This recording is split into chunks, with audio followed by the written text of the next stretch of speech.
আচ্ছা বলুন তো, দিল্লি চলো কে ডাক দিয়েছিলেন? স্যার, নেতাজি সুভাষচন্দ্র বোস। বাহ বাহ, খুব ভালো। আচ্ছা, একজন দেশপ্রেমিকের নাম বলুন তো।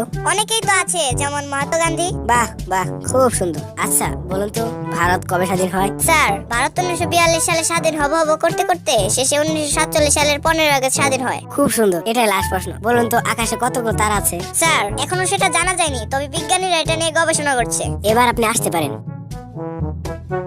ভাই আপনাকে কি কি প্রশ্ন করছে? প্রশ্নগুলো আমার তো মনে নেই, কিন্তু উত্তরগুলো হচ্ছে নেতাজি সুভাষচন্দ্র বোস। অনেকেই তো আছে, যেমন মহাত্মা গান্ধী। 1942 সালে হব করতে করতে শেষে 1947 সালের 15 আগস্ট। এখনো জানা যায়নি, তবে বিজ্ঞানীরা এটা নিয়ে গবেষণা করছে।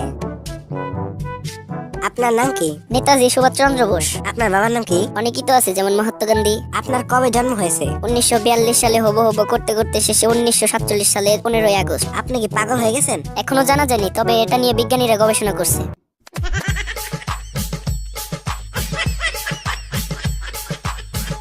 আপনাকে আমি 10টি প্রশ্ন করব, যা পানির মতো সহজ, অথবা একটি প্রশ্ন করব যা লোহার মতো কঠিন। উত্তর দেওয়ার আগে ভালো করে ভেবে দেখুন আপনি কোন প্রশ্নের উত্তর দিতে চান, সহজ 10টি নাকি কঠিন একটি। আমি কঠিন একটি প্রশ্নের উত্তর দিতে চাই। তাহলে বলুন, কোনটি প্রথমে আসে, দিন না রাত? দিন প্রথমে আসে স্যার। কিভাবে? আপনি বলেছেন তৃতীয় কোনো প্রশ্ন করবেন না, তাই চাকরিটা আমার ফাইনাল।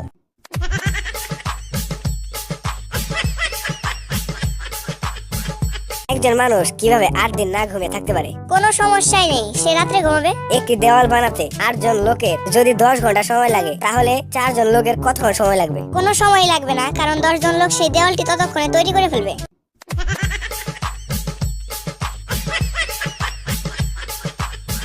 নীল সাগরে যদি একটি লাল পাথর ছুঁড়ে মারেন, তাহলে কি হবে? পাথরটি ভিজে যাবে অথবা ডুবে যাবে। কোন জিনিসটি দেখতে একটি অর্ধেক আপেলের মতো? সেই আপেলের বাকি অর্ধেকটি।